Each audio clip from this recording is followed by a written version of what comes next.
মসজিদে আজান হচ্ছিল, তাই ইমাম সাহেব তার কামরা থেকে বের হয়ে মসজিদে প্রবেশ করল। নামাজের জন্য তিনি প্রস্তুতি নিচ্ছিলেন। এমন সময় তিনি লক্ষ্য করলেন প্রতিদিনের মতো আজকেও একটি বৃদ্ধা মহিলা মসজিদের সামনে ভিক্ষার উদ্দেশ্যে এসে দাঁড়ালো। বৃদ্ধাটি প্রতিদিন ভিক্ষা করতে আসে, অথচ সে একটি সচ্ছল পরিবার থেকে আসা। বিষয়টি ইমাম সাহেবের খুবই কৌতূহল উদ্রেক করল, আর সে কারণেই ইমাম সাহেব নামাজ শেষে বৃদ্ধা মহিলার কাছে আসলেন। ইমাম সাহেব প্রথমে সালাম দিয়ে জিজ্ঞাসা করলেন, আপনি ভিক্ষা করেন কেন? আপনার পরিবার তো খুবই সচ্ছল। মহিলা বললেন, হুজুর, আপনি তো জানেন বেশ কয়েক মাস হলো আমার স্বামী মারা গেছেন, আর এখানে আমি একা। বৃদ্ধা মহিলার একটি ছেলে ছিল, সে বিদেশে একটা ভালো চাকরিও করে। তখন হুজুর বললেন, আপনার ছেলে কি আপনাকে টাকা পয়সা দেয় না?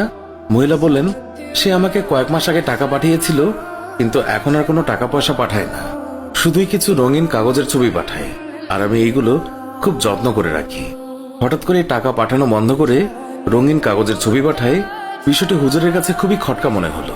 তাই তিনি বৃদ্ধাকে বললেন, আপনি যদি কিছু না মনে করেন, তাহলে আমি আপনার সাথে আপনার বাসায় যে রঙিন কাগজের ছবিগুলো দেখতে চাই, আর বুঝতে চাই কেন আপনার ছেলে টাকা পাঠানো বন্ধ করে এইসব পাঠাচ্ছে।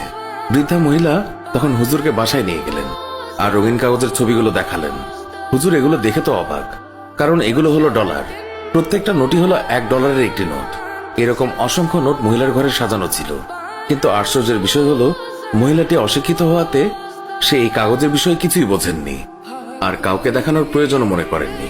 অথচ তিনি নিজেও জানতেন না যে তার ঘরে কত টাকা সাজানো আছে।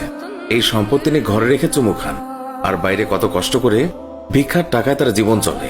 এই গল্পটি দ্বারা বোঝানো হয়েছে আমরাও আমাদের ঘরে পবিত্র কোরআন শরীফ সাজিয়ে রেখে দিই, কত চুমু খাই, অথচ এটি যে কত মহামূল্যবান তা আমরা বোঝার চেষ্টাও করি না।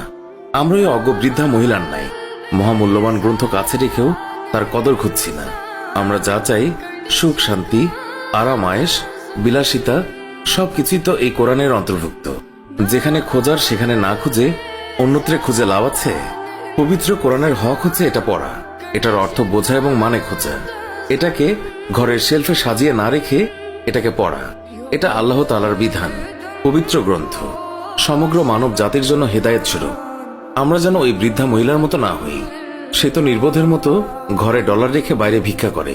সে কি জানতো এটা কত মূল্যবান অর্থ? আমরা তো ওনার থেকেও শিক্ষা নিতে পারি। কেন আমরা পবিত্র কোরআন ঘরে সাজিয়ে রাখবো?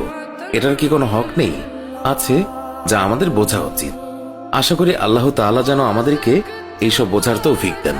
আমরা যেন কোরআনের যথাযথ হক আদায় করতে পারি এবং নিজেকে সেই হিসাবে গড়ে তুলতে পারি। আমিন।